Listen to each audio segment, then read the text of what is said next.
श्रीमन्नारायणीयम् अथ अष्टमस्कन्धः। एकोनत्रिंशदशकम् मोहिन्यवतारः।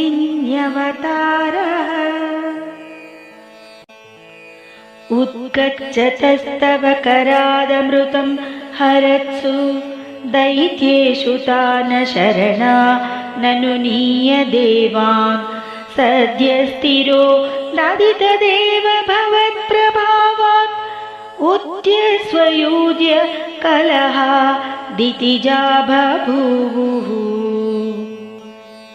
श्यामां रुचापि वयसापि तनुं तदानीं प्राप्तोऽसि तुङ्गकुचमण्डल भङ्गुरां त्वं पीयूषकुम्भकलहं परिमुच्य सर्वे तृष्णाकुला प्रतिययुस्त्वदुरोजकुम्भे।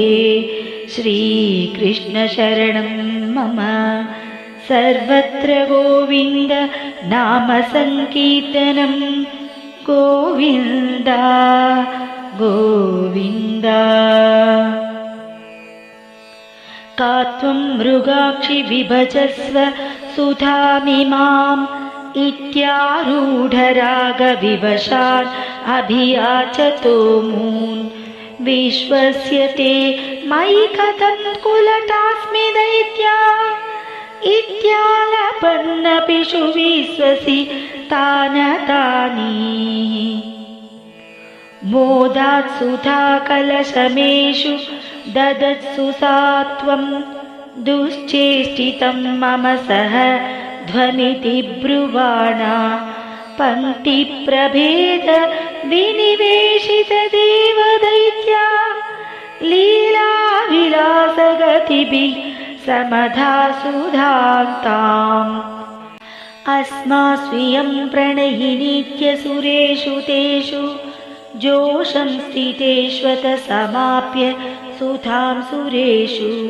त्वं भक्तलोकवशगो निजरूपमेत्य स्वर्भानुमर्थपरिपीत सुधं व्यलावीः।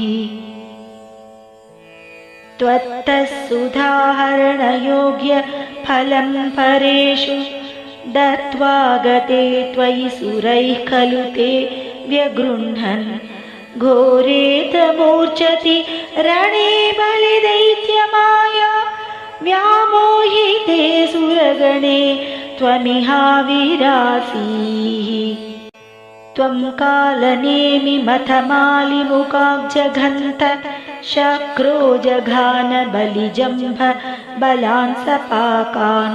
शुष्कार्द्र दुष्करवधे नमुचौचलोने फेनेन नारदगिरा न्यरुणोरणं तम्। योषा वपुर्धनुजमोहन माहितं ते श्रुत्वा विलोकन कुतूहलवान् महेशः। भूतैः समं गिरिजया च गतः पदन्ते स्तुत्वा ब्रवीदभिमतं त्वमतोतिरोधाः।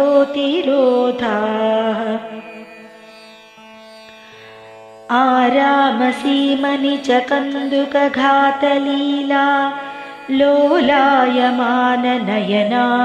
कमनीं मनोज्ञां।